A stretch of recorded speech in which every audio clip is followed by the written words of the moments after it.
mootummaan naannoo Oromiyaa karoora imala badhaadhinaa waggoota 5 darbaniif karoorfate rakkoolee nageenya adda addaa turan keessatti karaa milkaa'ina hunda galeessa ta'een raawwachuun uummata naannoo keenyaa fayyadamaa taasisuu danda'ee jira.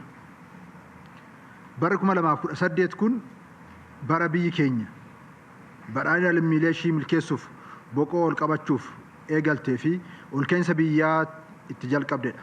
Keessattuu pirojektoonni murteessoo ta'an yeroo itti xumuramee guddina biyya keenyaaf gumaacha olaanaatti taasisuu eegalanii fi yeroo itti pirojektoonni gurguddoon tarsiimaa ta'an egeree biyya keenyaa sadarkaa olaanaatti ceesisuu danda'an bu'uurri itti taa'edha.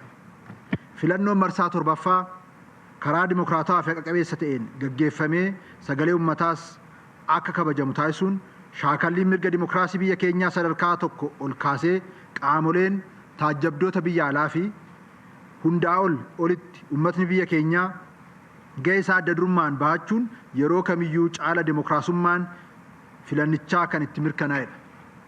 Filannoon bara kanaas karaa nagaa ta'een akka gaggeeffamuuf qaamoleen nageenyaa karoora of danda'e hoogganamuun rakkoon nageenyaa kamiyyuu filannoo dura, guyyaa filannoo fi filannoo booda akka hin uumamneef xiiqiidhaan hojjetaa turaniiru.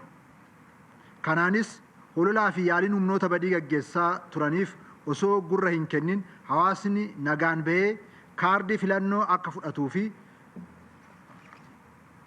sammuu bilisaatiin abbaa barbaade akka filatuuf haalli mijaa'aan uumamee filannichi karaa nagaatiin gaggeessuun danda'ameera.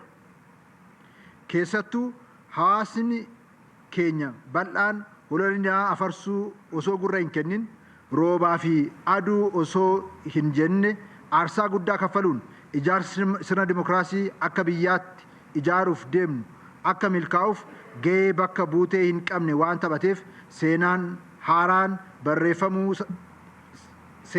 akka barreeffamu taasisuu isaatiin uummata naannoo keenyaa onnee irraa galateeffachuun barbaada. Galatoomaa ulfaadha jechuun barbaada.